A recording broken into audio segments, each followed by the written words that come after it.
សួស្តីអ្នកនាងស្វាគមន៍មកកាន់ Channel VN ទៀតហើយថ្ងៃនេះគឺយើងមកប្រាប់ពីរបៀបនៃការយកត្បូង free គ្នាអាត្បូងពណ៌លឿងៗគ្នានេះពណ៌លឿងណាស់នេះពណ៌ខៀវគ្នានេះត្បូងនេះ25គ្នាត្បូងនេះគឺយើងទទួលបាន25ដែរត្បូងនេះគឺ free ទេគ្នាហើយលក្ខខណ្ឌនៃការលេងរបស់វាគឺវាបើកលេងនៅថ្ងៃទី10ដល់ថ្ងៃទី13គ្នាសម្រាប់ការលេងរបស់គ្នាអ្នកគ្នាលេងតែ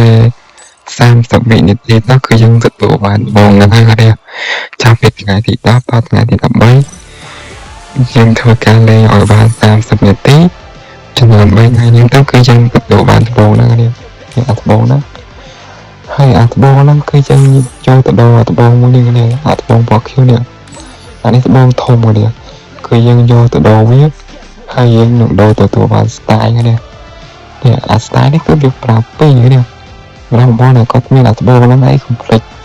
ដូរដាក់ជាមួយនឹង style នេះហ៎អានេះ style ពេលនេះគេចិត្តមកក្រុម file យ៉ាងនេះ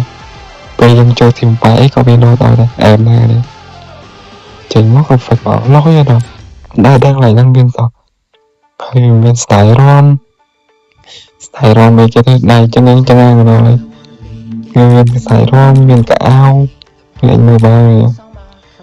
គឺយើងលេងអាមិញមកគឺយើងសំដូរយកអាត្បូងធំទៅគឺយើងទៅទូបាយគ្នាវាឈុតស្អីនេះគឺស្អាតដែរឈុតប្រុសឥឡូវក៏គេដូរកៅអៅគ្នាមកកាមុនអីកៅអៅស្រីចាស់ច្រើនដែរវាឈុតនេះស្អាតដែរឈុតទៅបាច់គ្នានេះអាត្បូងនេះគឺយើងដូរជាមួយនឹងអាការក្រហមនេះក៏បានដែរសម្រាប់គាត់មានអាចដូរបានទៀតតែគ្នាអត់មើលបានខ្ញុំនៅចូលមក account យើងទៅតែមានដែរហើយវីដេអូយើងក៏មានក៏ប៉ុណ្ណឹងដែរគ្នាកុំភ្លេចជួយចុច Subscribe